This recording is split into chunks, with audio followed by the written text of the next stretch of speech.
cinta. Rasulullah SAW ketika ditanya, siapa orang yang paling kau cintai? Aisyah. Antum jangan malu. Kadangkala di status mengatakan cinta kepada istriku, aduh malu lah Ustaz, kata dia. Ucapkan itu. Rasulullah SAW mengatakan kepada para sahabatnya, itu bukan hal yang tabu cinta kepada istri, karena cinta yang halal. Maka sekarang anti berusaha untuk bagaimana menciptakan suasana di rumah itu. Ketika suami umpamanya tidur dengan HP-nya, pegang HP, anti di sebelahnya sambil ambil minyak zaitun pijet kakinya ya. Berusaha untuk memberikan perhatian kepada dia. Tapi kalau suatu saat atau sampai akhirnya suami tidak memberikan perhatian kepada anti minta perhatian sama Allah Azza wa Jalla. Artinya laksanakan pekerjaan anti, tugas anti dengan baik, niscaya Allah tidak akan melupakan kebaikan anti. Bismillahirrahmanirrahim. Assalamualaikum Ustadz, mohon nasihatnya Ustadz. Istri ana sering meninggalkan sholat ketika ana pergi keluar kota. Dan sudah sering ana nasihati untuk jangan meninggalkan sholat. Bagaimana hukum istri seperti ini dan apakah ana akan tetap menanggung dosanya di akhirat kelak? Jamaah rahimakumullah.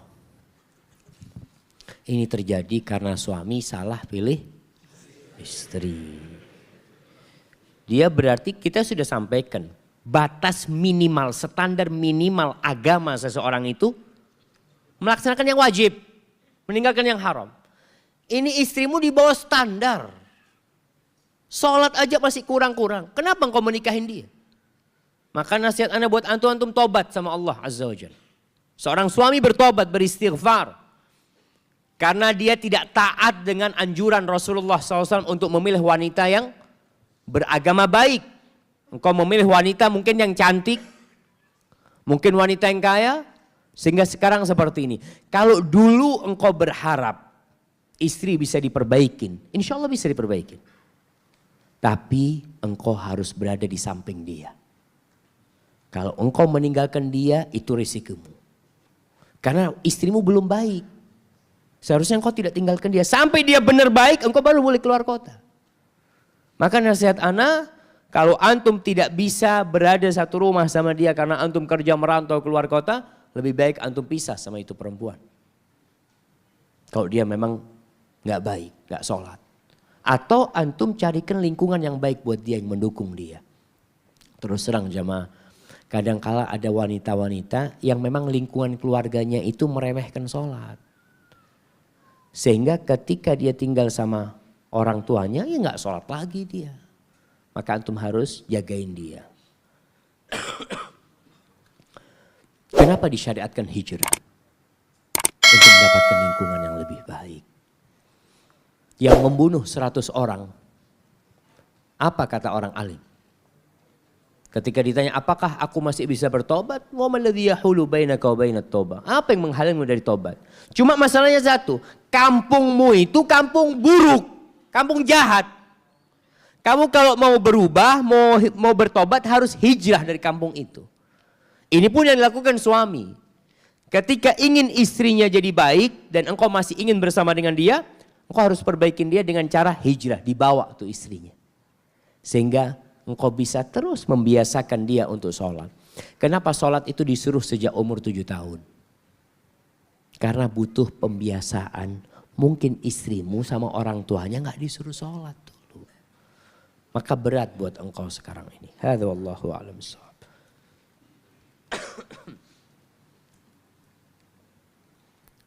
Ustadz, saya sering sekali ingin melayani suami saya.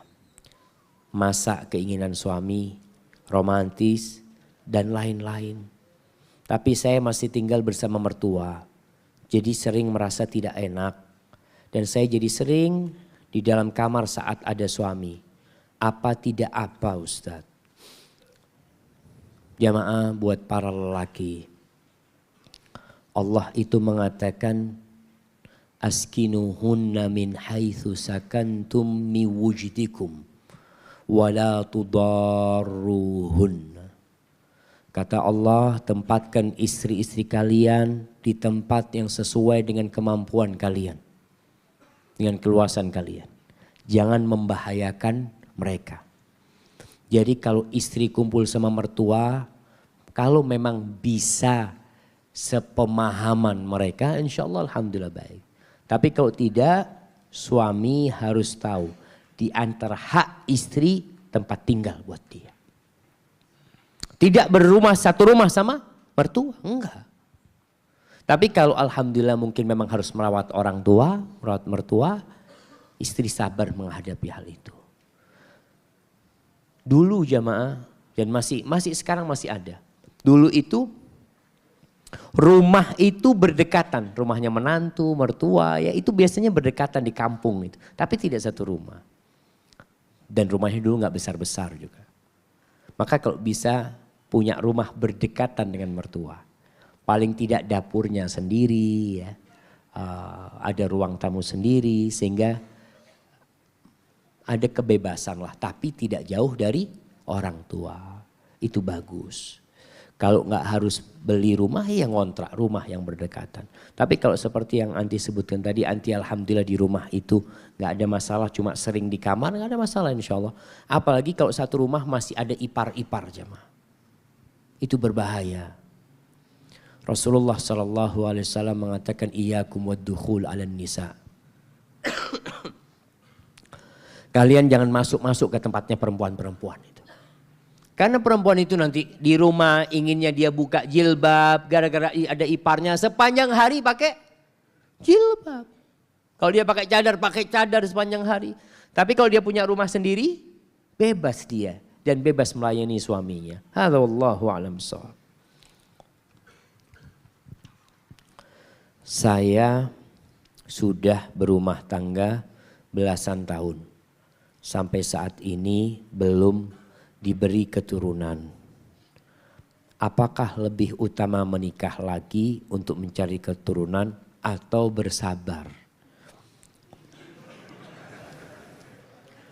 Nah, di antara tujuan pernikahan adalah memiliki keturunan.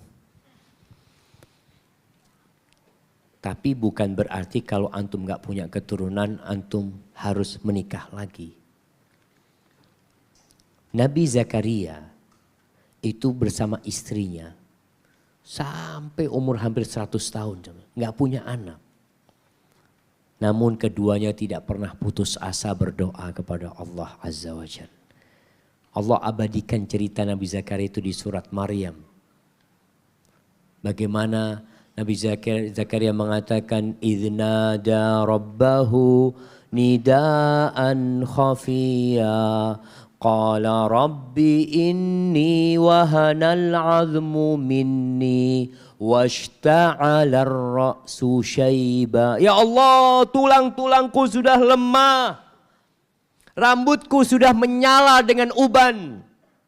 Tapi aku walam akun bidu'aika rabbi syaqiyya. Tapi aku tidak pernah sengsara dengan memohon kepadamu. Jadi antum silahkan berdoa terus. Tapi kalau antum mau menikah lagi, nggak apa-apa.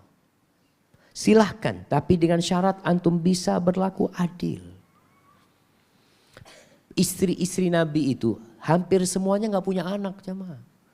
Aisyah nggak punya anak, Zainab nggak punya anak, Sofia nggak punya anak, Ummu Hafsah nggak punya anak, Subhanallah nggak punya anak mereka, dan mereka bersabar menghadapi hal itu. Artinya Aisyah radhiyallahu taala anha sampai mati nggak punya anak. Itu ujian buat dia. Tapi buat seorang suami kalau dia mau nikah lagi diperbolehkan dengan catatan mampu berlaku adil. Tapi kalau dia merasa kayaknya nggak bisa Ustaz ya. Kenapa? Soalnya anak tinggal di rumahnya istri Ustaz. Itu gimana mau kawin lagi, rumah nggak punya, istri yang ngasih makan. Ini kadang-kala ada suami-suami nggak tahu diri jemaah. Nah nikah lagi pakai duitnya istri.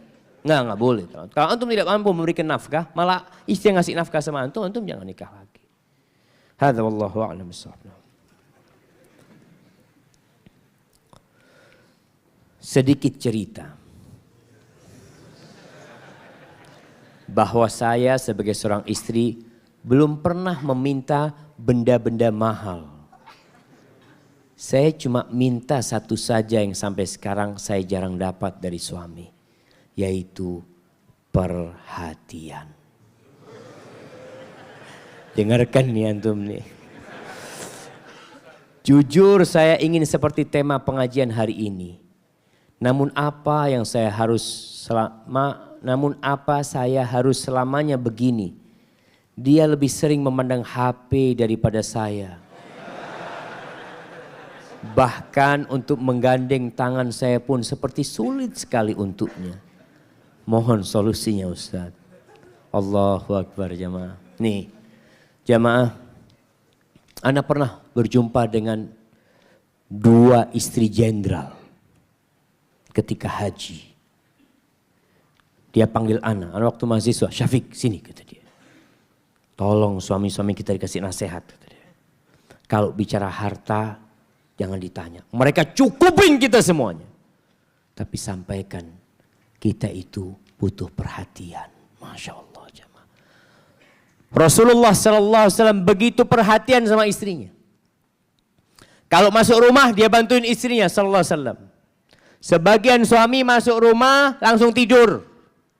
Ngorok kadang-kala. Rasul SAW nggak langsung tidur. Dia ngobrol sama istrinya.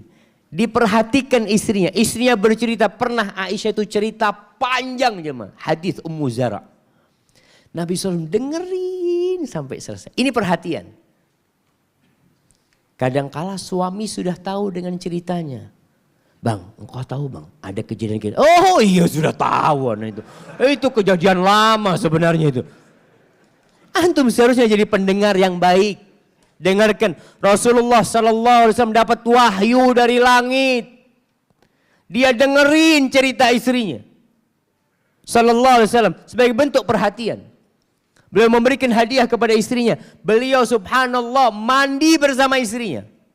Biasanya pengantin baru mandi bareng. Insya Allah. Dapat 2 tahun gantian. Siapa dulu yang mandi? Pingsut lah. Siapa dulu masih. Pingsut dia mau mandi. Mandi bareng. Subhanallah. Ini sebagai bentuk perhatian. Sallallahu ala nabi. Makan bersama. Makan satu piring bersama. Maka nasihat ana buat perempuan ini. Coba piring di rumah disodakohkan semuanya. Bikin satu piring. Tinggal satu piring. Jadi kalau makan sama suami. Afwan bang piringnya tinggal satu bang. Boleh makan berdua sama abang, Masya Allah. Dulu waktu malam pernikahan, Masya Allah. Saling suap. Ya. Sekarang mejanya besar. Jauh-jauhan. Istri di sini, suami di sana. Ganti. Dirubah. Artinya suasana di rumah nanti bisa ciptakan yang seperti itu. Subhanallah cerita Aisyah radhiyallahu ta'ala anha ya. Bagaimana ketika Nabi SAW tiduran di pangkuan Aisyah sambil baca Al-Quranul Karim ya. Bagaimana pernah Aisyah ini mau nonton atraksi panah tombak itu jemaah. Orang-orang Habasyah. Itu ditanya sama Nabi SAW. Aisyah engkau mau nonton? Iya Nabi SAW. Subhanallah. Dari kamar. Ini kan pertunjukannya di dalam masjid. Jadi Aisyah nonton dari dalam rumahnya. Itu kata Aisyah radhiyallahu ta'ala anha. Aku letakkan pipiku di pipi Nabi SAW. Jadi Aisyah nonton dari balik pundak Nabi SAW. Aku letakkan pipiku di pipi Nabi SAW. Setelah berapa lama Nabi bertanya. Afaragti, engkau sudah cukup? Udah selesai? Kata dia. Belum Nabi SAW. Padahal aku gak kepingin nonton itu. Aku hanya ingin nempel pipiku sama Nabi SAW. Supaya orang-orang tahu tuh. Gimana dekatnya aku sama Nabi SAW. Dia ingin itu. Cinta. Rasulullah SAW ketika ditanya. Siapa orang yang paling kau cintai? Aisyah. Antum jangan malu. Kadangkala di status mengatakan cinta kepada istriku. Aduh malu lah Ustaz kata dia. Ucapkan itu. Rasulullah SAW mengatakan kepada para sahabatnya. Itu bukan hal yang tabu cinta kepada istri. Karena cinta yang halal. Maka sekarang anti berusaha untuk bagaimana menciptakan suasana di rumah itu. Ketika suami umpamanya tidur dengan HP-nya. pegang HP, anti di sebelahnya sambil ambil minyak zaitun pijet kakinya ya. Berusaha untuk memberikan perhatian kepada dia. Tapi kalau suatu saat atau sampai akhirnya suami tidak memberikan perhatian kepada anti minta perhatian sama Allah Azza wa Jalla. Artinya laksanakan pekerjaan anti, tugas anti dengan baik, niscaya Allah tidak akan melupakan kebaikan anti. Hadza wallahu a'lam bissawab.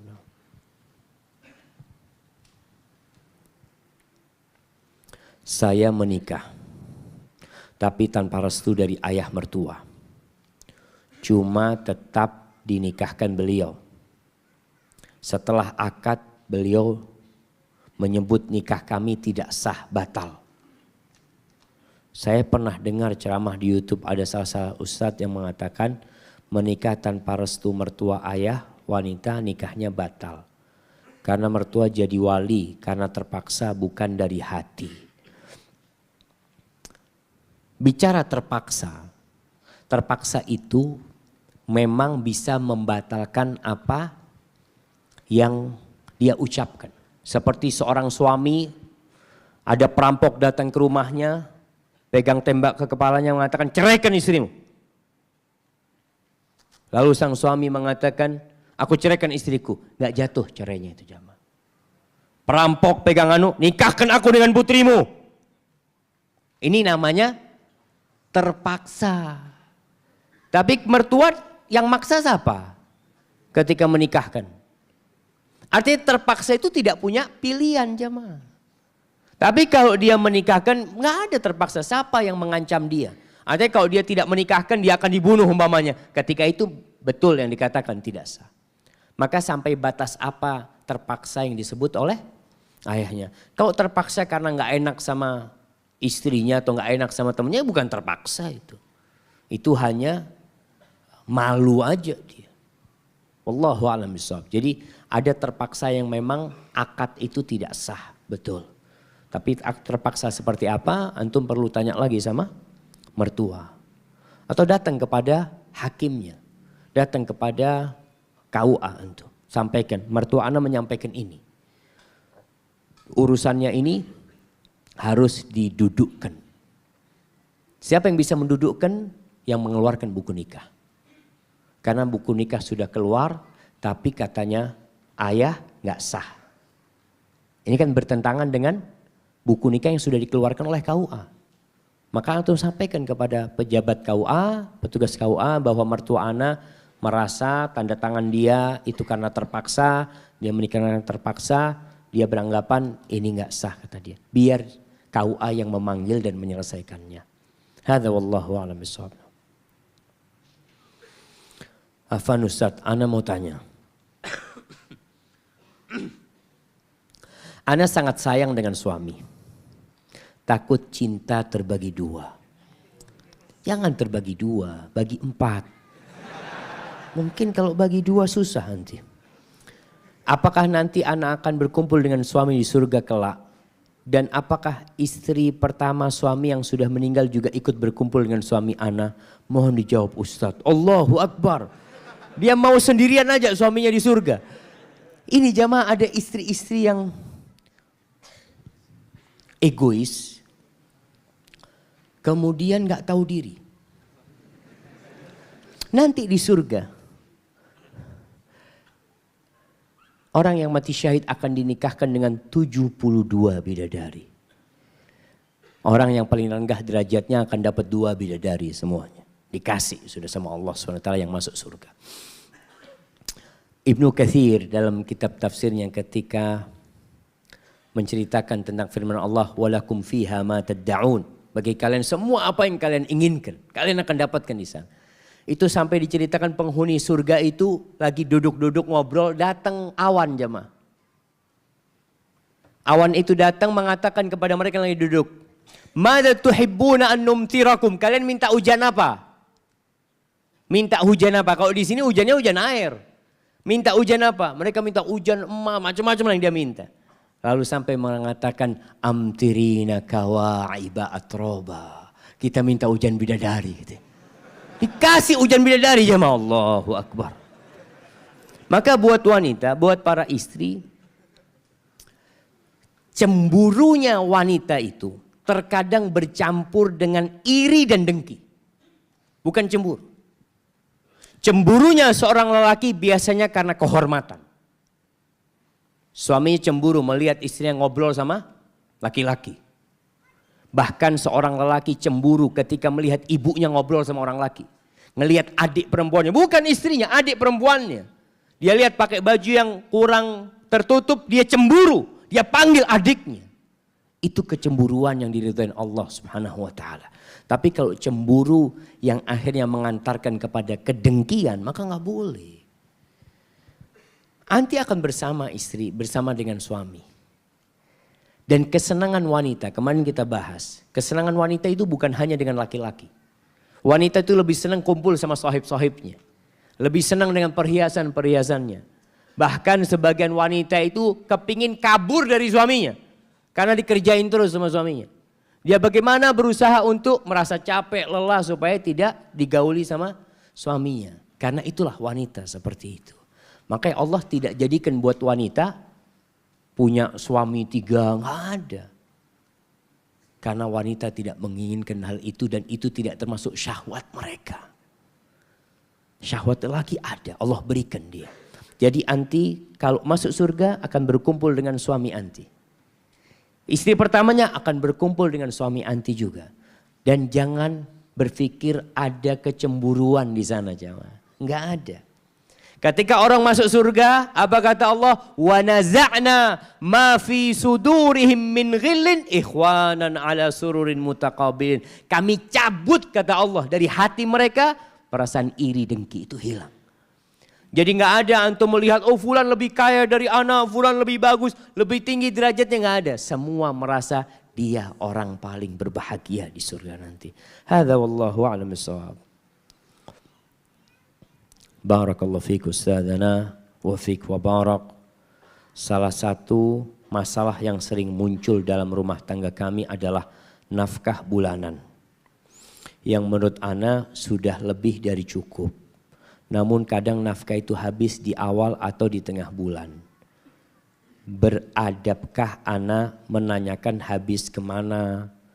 Bagaimana ana menasihati istri untuk mengatur uangnya? Hal ini kadang membuat dia tersinggung. Jazakallahu khairan. Taib, berkaitan dengan nafkah buat istri. Antum perlu memisahkan antara uang belanja dengan pemberian antum buat istri. Sehingga antum tahu kebutuhan bulanan berapa. Sebelum anda sampaikan ini, istri itu dapat nafkah dari suami sesuai dengan kebutuhan atau sesuai dengan kemampuan suami? Sesuai kebutuhan apa kemampuan? Kalau suami gajinya 100 juta, istri kasih berapa kira-kira? Kalau kebutuhan mau 5 juta, dia butuh sebulan 10 juta. Kalau bicara kebutuhan 10 juta. Tapi kalau bicara kemampuan jangan dikasih 10 juta. Kasih berapa? Ya kasih 25. Kemampuan. Allah mengatakan liyunfiq dzu sa'atin min sa'atih. Wa man qudira alaihi rizqu falyunfiq mimma atahu Allah. Yang rizkinya disempitkan dia kasih istrinya sesuai dengan kemampuan dia. Jadi fair banget Islam ini jemaah. Suami nggak dituntut lebih. Tapi kalau suami punya lebih jangan pelit. Engkau akan dihisab sama Allah Azza wa Jalla. Sampai kalau bicara sodakoh yang paling mulia itu apa kata Nabi SAW? Dinarun tunfiquhu ala ahlik. Engkau bicara sodakoh, engkau bangun masjid, engkau kasih fakir miskin. Yang paling mulia yang kau berikan kepada istrimu. Nafkah kepada istrimu itu. Engkau dapat pahala sodakoh kalau engkau ikhlas lillahi ta'ala. Jadi buat suami mungkin membedakan buat istrinya. Atau dia belanja kebutuhan. Makanya dia kasih kebutuhan istrinya sesuai dengan kemampuan suami. Lalu dia belanjakan kebutuhan rumah tangga. Beli beras ya, listrik antum yang baik, beli susunya anak semua taruh ke rumah. Dan antum kasih hadiah ini buat engkau pegangan buat dirimu. Supaya tidak ribut dan tidak habis. Karena memang sebagian wanita ini kurang akalnya. Pernah ada seorang syekh di Madinah. Kadangkala kita mahasiswa dicurhatin sama guru kita. Kata dia, Syafiq, ana lagi pusing. Kenapa Syekh? Kata dia, aduh istri ana baru beli sepatu ada 20 pasang. Lagi ada diskon katanya. Jadi karena ada diskon dia belanja semuanya. Di rumah isinya sepatu semuanya. Kenapa kau nggak diskon mahal kata dia. Kadangkala perlu ada arahan dari suami gitu loh. Engkau beli, fadhol. Yang kau butuhkan silahkan engkau beli. Tapi kalau nggak butuh janganlah. Sayang duitnya untuk yang lainnya umpamanya.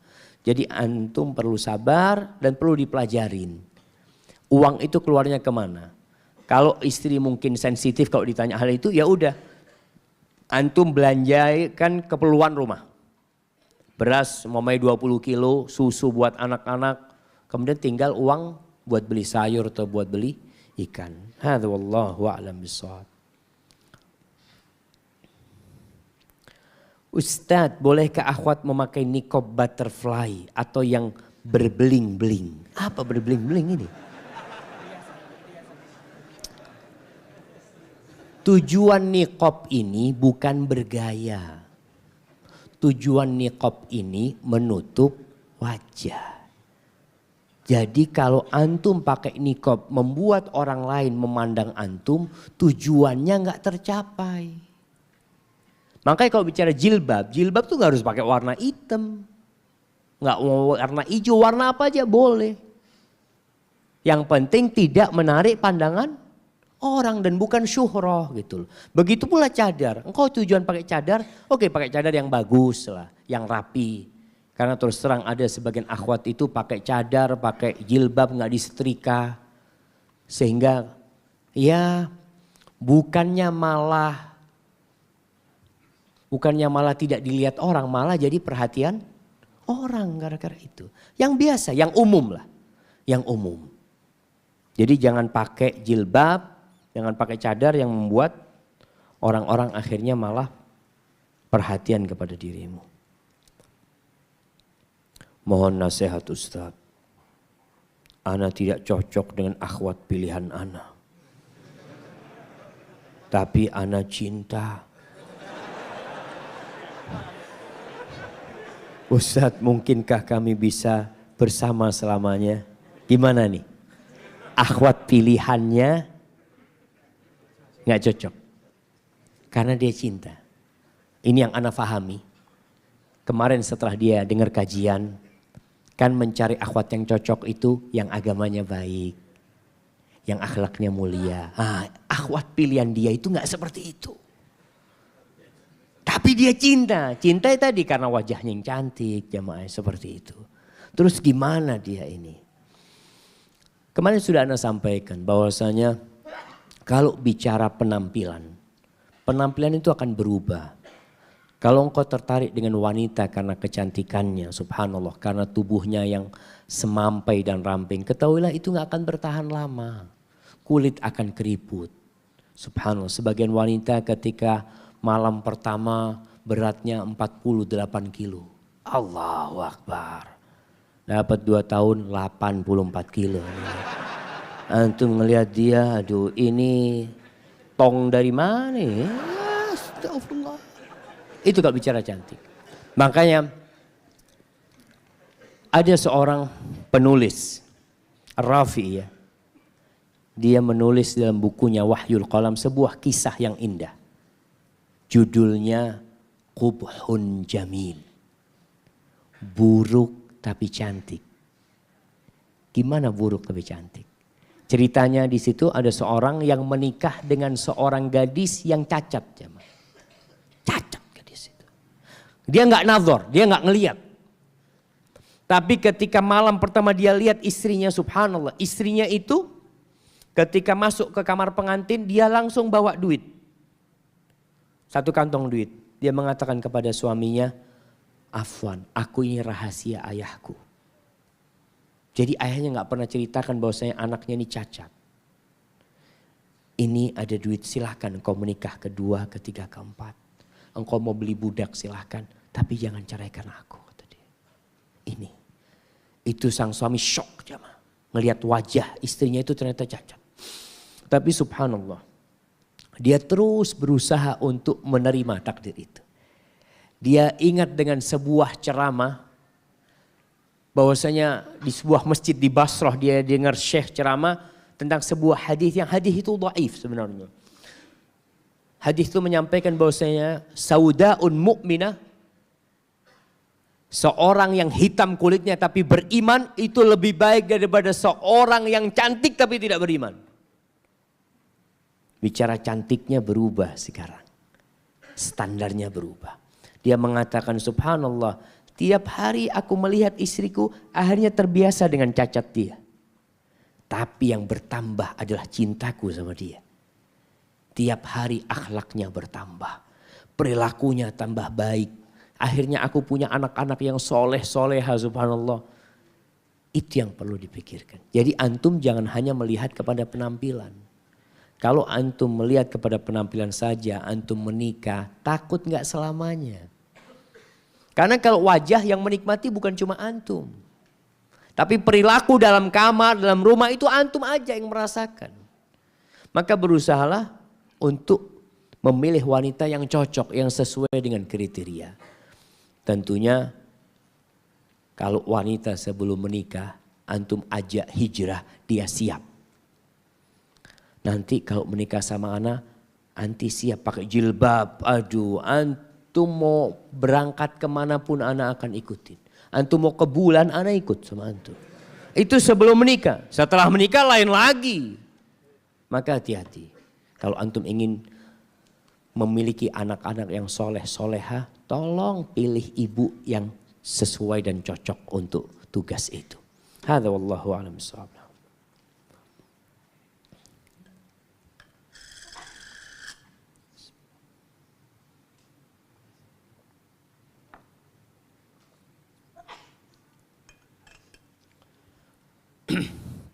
Assalamualaikum Ustaz.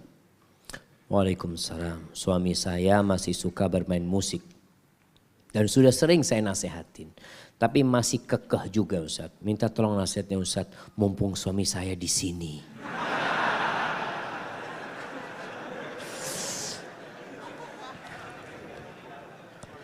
Baik. Bicara musik jamaah. Memang ada yang aneh. Ketika seorang mengatakan musik itu haram. Dari mana engkau mengatakan haram musik itu? Puluhan tahun anak hidup. Nggak ada ustadz yang mengatakan haram.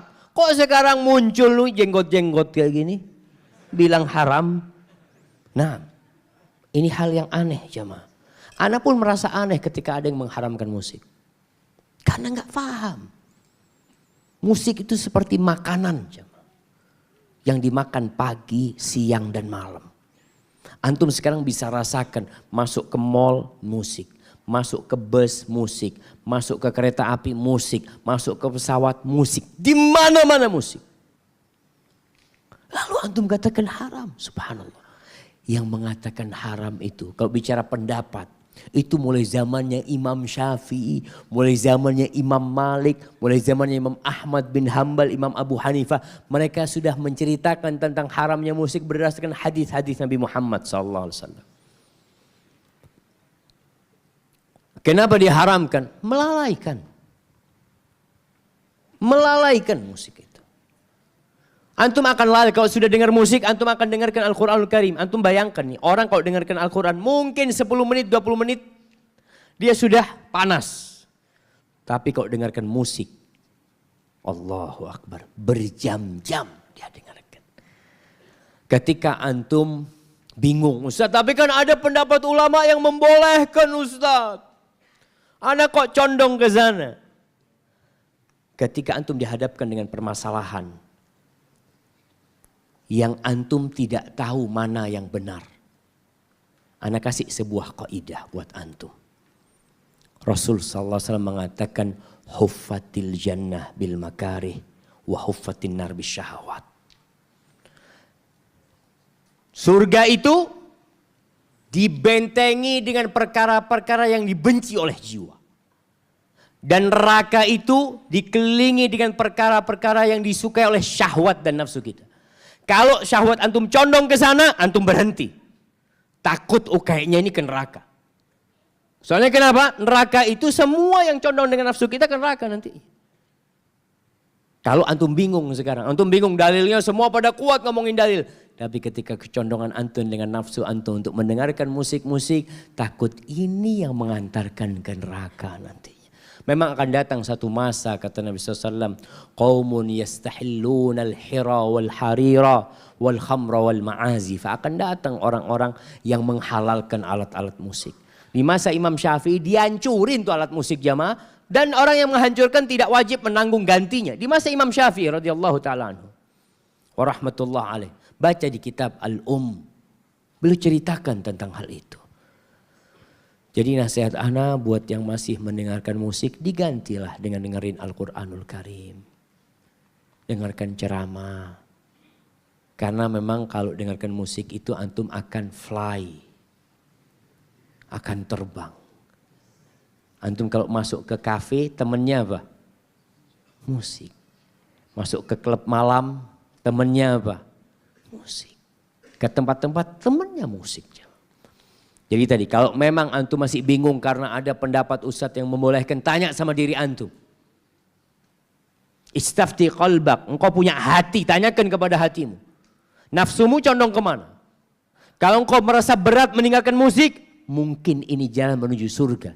Karena menuju surga itu berat. Karena harus meninggalkan nafsu kita. Hadza wallahu a'lam bissawab. Ustadz, mana yang lebih utama memberikan uang nafkah kepada istri atau kepada ibu yang beliau janda? Syukran Ustadz. Antum punya tugas dua. Tugas antum dua, bukan satu. Antum punya ibu dan antum punya istri. Antum berkewajiban menafkahi ibu antum yang janda dan antum berkewajiban menafkahi istri antum. Terus mana yang harus antum lebih utamakan? Antum harus bagi dua. Jangan istri ana Ustaz, ibu kan bukan tanggung jawab ana. Kata siapa bukan tanggung jawab antum? Ketika orang-orang bertanya kepada Nabi SAW, yas'alunaka madza yunfiqun. Mereka bertanya apa dan kepada siapa mereka menafkahi. Qul ma anfaqtum min khairin falil walidain wal aqrabin wal yatama wal masakin wabnis sabil. Katakan kepada mereka, apa saja yang kalian nafkahkan, yang paling utama adalah buat siapa? Buat kedua orang tua. Dan buat kerabat. Kemudian buat fakir miskin, yang lainnya baru nanti. Jadi mana yang lebih utama, antum bagi dua. Antum minta maaf sama ibu antum. Afwan ibu, mungkin gak cukup ibu karena ana harus bagi sama istri.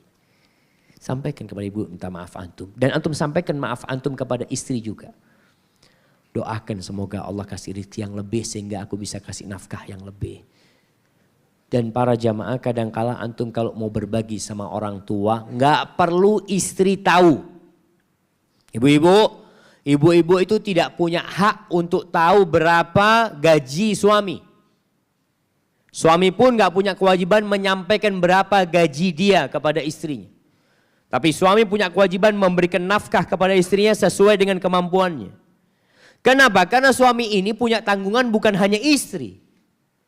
Bisa jadi dia menanggung orang tuanya, bisa jadi dia menanggung istri yang lain. Antum senang banget kalau bicara istri yang lain jamaah. Artinya kalau dia punya istri 2, umpamanya punya istri 4. Dia kan harus berbagi dengan semua istri. Yang ini punya anak 3, yang ini punya anak 7, yang ini gak sama dia kasih. Karena tanggungannya berbeda-beda. Tapi dia harus berlaku adil. Hadza wallahu a'lam bissawab. Apa boleh kita menginginkan seorang menjadi jodoh kita? Dan apa boleh apabila kita selalu berdoa, selalu memohon kepada Allah untuk dijodohkan kepada kita? Boleh-boleh aja jamaah. Kalau bicara boleh, ada sebagian sahabat yang berdoa minta supaya menikah dengan fulana, putrinya seseorang yang terkenal di sana. Seorang tabi'in melakukan itu boleh saja, silahkan. Tapi tolong ketika antum meminta kepada Allah, antum sudah tahu itu perempuan. Antum sudah kenal. Antum sudah cocok sama itu perempuan dari sisi akhlak dan perilakunya serta agamanya. Karena yang ditakutkan antum ingin menikah sama fulana karena kecantikan fulana. Akhirnya antum berdoa Allah kabulkan, tapi setelah menikah antum kecewa sama dia. Ternyata hanya casingnya yang bagus, mesinnya nggak bagus. Nah, kadang-kala seperti itu. Maka kalau antum mau berdoa minta sama Allah, tolong antum sudah tahu itu perempuan. Atau antum berdoa minta supaya perempuan itu diperbaikin. Kasih hidayah. Ya Allah berikan hidayah kepada fulana. Ya Allah kalau dapat hidayah semoga dia jadi jodoh ana. Maka itu boleh. Apa saja yang antum minta selama itu baik diperbolehkan oleh Allah Azza wa Jalla. Ustadz, apakah seorang suami yang berpoligami akan berkumpul di surga dengan istri-istrinya? Apabila suami meninggal lebih dulu tapi istrinya tidak menikah lagi. Nah insya Allah dikumpulkan jamaah. Istri akan bersama suami yang terakhir. Itu pendapat yang lebih kuat. Dan berkaitan dengan poligami jamaah. Jangan mengumpulkan istri satu rumah. Ada banyak kejadian sekarang teman-teman yang mengaji. Dia ingin memamerkan kemampuan dia poligami. Anak istri anak Ustaz, anak taruh satu rumah, semuanya damai Ustaz, gak ada yang ribut. Nabi SAW lebih baik dari engkau. Dan tidak dikumpulkan istrinya satu rumah sama Nabi SAW. Sakit hatinya perempuan dikumpulkan satu rumah. Antum baca buku-buku fikih mengatakan. Ketika mereka membahas wala tudarruhunna. Jangan membahayakan istri-istri kalian. Salah satunya dilarang mengumpulkan dua istri dalam satu rumah. Kalau harus, maka satu rumah tapi rumah itu disekat jadi dua. Mereka punya ruangan masing-masing, tidak saling bertemu. Rasulullah SAW nggak dikumpulin di satu rumah istrinya. Kecuali perempuan itu ridho. Dan ulama mengatakan sulit keridhaan wanita untuk dikumpulkan di satu rumah. Ada seorang wanita, bukan satu wanita. Beberapa wanita telepon ana. Dia mengatakan, Ustadz, ana ini istri ketiga. Sama suami ana ditaruh satu rumah Ustadz. Dia ngancam selalu, kalau nggak mau aku ceraikan. Jadi bertahan dalam satu rumah dengan ancaman bukan dengan keridhaan. Dan dosa suami pada waktu itu. Nggak punya hak dia mengumpulkan satu rumah. Itu haknya perempuan punya tempat tinggal sendiri. Kalau nggak mampu jangan nikah lagi engkau. Dan jangan sampai hanya untuk berbangga-banggaan jamaah. Kejadian lagi di Pekanbaru. Sejak ada Halu Ustadz ini jamaah sampaikan Allahu Akbar. Ana benar-benar bersyukur ada aplikasi Halu Ustadz ini. Walaupun kita punya ilmu masih sedikit ya. Ada seorang anak SMA yang telepon ana. Perempuan dia mengatakan Ustadz anak kelas 3 SMA Ustadz kata dia. Ana mau tanya sama Ustadz, ana minta nasihat.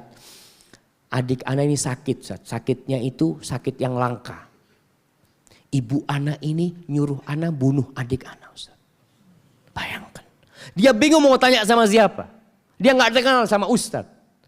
Dengan adanya aplikasi itu dia bisa komunikasi sama Ustadz sehingga bisa dikasih solusi. Sampai seperti itu. Anda kadang-kala lagi ujian ditelepon sama ibu ana harus pulang Ustadz. Apa yang harus lakukan? Pulang ana ngomong. Anti pulang. Perkara gak lulus ujian sekarang anti ulangin.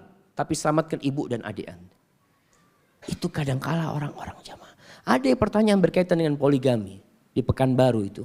Dia mengatakan Ustadz, anak istri pertama. Suami anak poligami. Anak katakan silahkan bang, itu hakmu. Tapi anak minta jangan ditaruh satu rumah. Suami anak maksa taruh satu rumah Ustadz. Rumahnya besar Ustadz. Satu rumah. Sudah 10 bulan Ustadz. Anak gak tahan Ustadz. Ana minta tolong dipisahkan.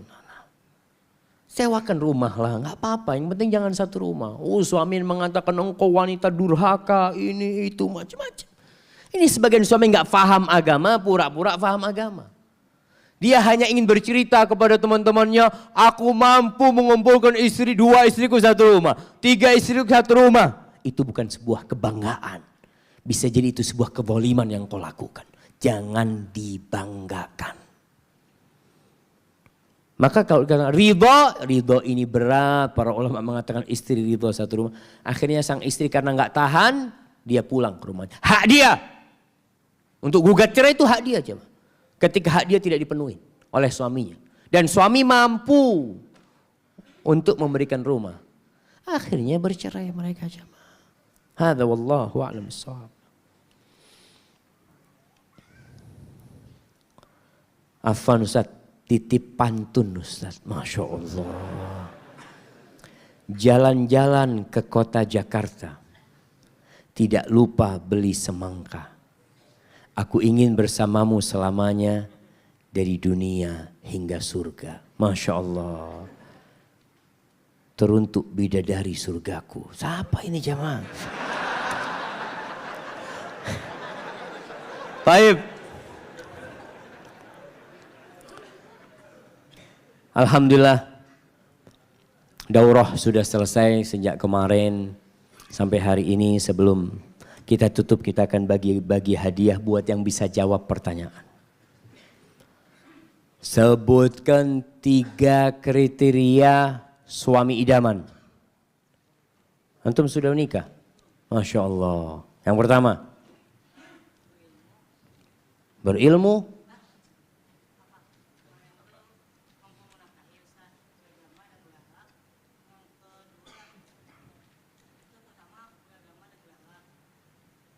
Pertama, berakhlak mulia, beragama, mampu menafkahi. Masya Allah. Kirim ke sana. Ingat jamaah, beragama tentunya harus berilmu. Tapi enggak harus ilmu yang ustadz, lulus pesantren. Enggak harus gitu loh. Tapi dia beragama, dia berakhlak mulia dan mampu menafkahi. Baik. Istri idaman. Apa kriterianya? Masya Allah. Berdiri antum. Masya Allah, antum udah bicara Fadal. Silahkan, ini udah siap-siap jemaah. Masya Allah. Nah, sebutkan.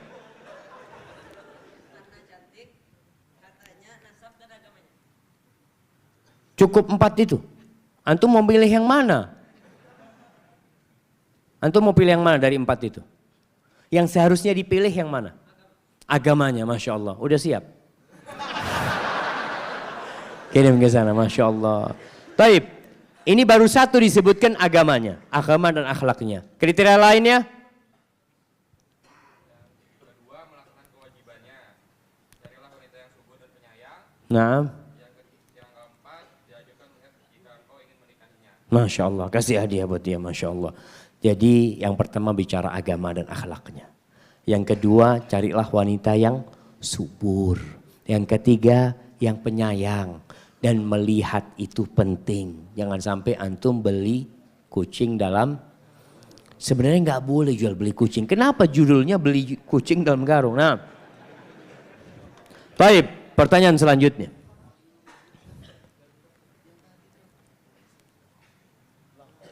Ada apa ribut-ribut?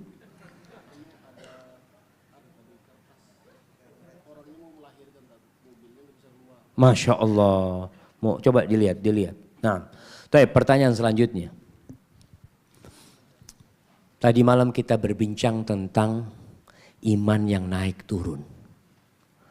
Pertanyaannya, kita bicara ada 4 perkara yang menyebabkan lentera itu redup. Masya Allah. Fadol, kesian dia di belakang dari kemarin jemaah. Nah, sebutkan. Yang menurunkan keimanan. Yang pertama kebodohan. Antum pegang. Yang kedua adalah kelalaian atau lupa. Yang ketiga maksiat. Yang keempat adalah nafsu. Masya Allah. Barakallahu fikum. Ada yang kurang. Jadi memang nyatetnya ini kurang jemaah. Yang pertama kebodohan. Yang kedua ini 3. Lalai, berpaling, dan lupa. Ini yang kedua. Kemudian yang ketiga, maksiat, berbuat dosa. Dan yang keempat adalah nafsu kita. Masya Allah. Darurat. Dari tadi darurat, emergency. Tolong pindahkan mobil. Mobil Ayla. DA 7937 LA. Mobil Ayla DA7937LA, posisi mobil di depan Rifkon TV. Karena ada yang mau melahirkan. Allahu Akbar. Ini korban laki-laki ini jemaah. Nah, segera harapan yang seperti ini jangan terulang kembali jemaah ya. Juga ini panitia, tolong yang ngatur parkir, usahakan tidak mengganggu warga yang ada. Jangan sampai warga akhirnya nggak suka dengan kajian di Imam Syafi'i gara-gara mereka terganggu gitu ya. Barakallahu fikum. Baik, pertanyaan selanjutnya.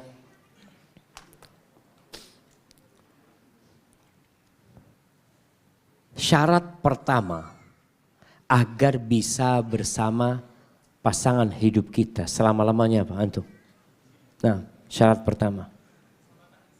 Masya Allah, samakan visi dan misi. Ada buku nikah di situ? Oh enggak ada, Masya Allah, kirimkan ke belakang. Taib, samakan visi dan misi kita. Kemudian ana mau kasih hadiah buat yang paling jauh. Mana yang paling jauh? Dari mana? Grogot, Masya Allah. Anak kapan bisa sampai Grogot? Ini belum nyampe-nyampe. Grogot. Ada yang lebih jauh dari Grogot? Muara TB. Muara TW lebih jauh Grogot. Nah, ada yang lebih jauh dari Grogot? Masya Allah, kayaknya buat yang dari Grogot, Masya Allah. Kirim ke belakang jamaah. Mana yang dari Grogot? Masya Allah. Taib, ana mau kasih buat yang paling tua. Yang 70. Ada yang 70 tahun? Nggak ada? 69. Berapa? 67. Ada yang lebih dari 67? Masya Allah, yang paling tua jemaah. Orang tua masih datang kajian jemaah. Kita kasih kurma, Masya Allah. Untuk baik, pertanyaan lagi. Tapi kita membahas beberapa tips agar selalu bersama. Sebutkan 5 darinya. Masya Allah. Antum udah nikah belum? Tapi nggak apa-apa, baca. Kenali pasangannya. Saling memahami. Saling membantu. Perasaan butuh sama pasangan, saling membutuhkan. Masya Allah, mengingat kebaikan dan saling berterima kasih. Tapi sisanya yang 5 lagi. Nah, saling memaafkan, saling menutupi kekurangan, saling menghargai, saling mengingatkan lagi, saling mendoakan, saling membantu ya. Barakallahu fikum. Kirim ke belakang. Masya Allah jamaah. Ana sebenarnya ingin sampai jam 11 jamaah, tapi suara ana sudah tinggal sedikit. Jadi mohon maaf atas waktu yang tidak bisa sampai selesai. Yang terakhir ana ucapkan terima kasih yang sebesar-besarnya terutama kepada para ustadz yang ada di Banjar ini. Ada Ustadz Khairul, ada Ustadz Ahmad Zainuddin, Ustadz Aiman, Ustadz Hasbi, Ustadz apa lagi? Ustadz Febri ya, Ustadz yang lainnya yang tidak bisa ana sebutkan. Jazakumullah khairan kepada semuanya yang telah berdakwah di tempat ini, mendidik dan membina masyarakat untuk mengenal Allah dan Rasulnya sallallahu alaihi wasallam. Dan mengucapkan terima kasih pula kepada para panitia yang telah capek, khususnya tim pengamanan. Anak kayak nggak tahu, kayak raja aja di sini jemaah. Diamankan seperti ada yang membahayakan anak, tapi itu termasuk bentuk perhatian panitia kepada anak. Dan anak terima kasih kepada antum semua, bapak-bapak, ibu-ibu, adik-adik yang hadir di tempat ini, yang percaya untuk belajar kepada ana. Semoga ilmu yang dipelajari bermanfaat dan mengantarkan ke surga Allah Azza wa Jal. Kurang lebihnya ana mohon maaf apabila yang ana sampaikan benar itu dari Allah Azza wa Jal. Kalau ada yang salah dan kurang berkenan itu dari diri ana pribadi. Allah dan Rasulnya terbebaskan dari kesalahan itu. Subhanakallahumma bihamdika asyhadu an la ilaha illa anta astaghfiruka wa atubu ilaik. Wassalamualaikum warahmatullahi wabarakatuh.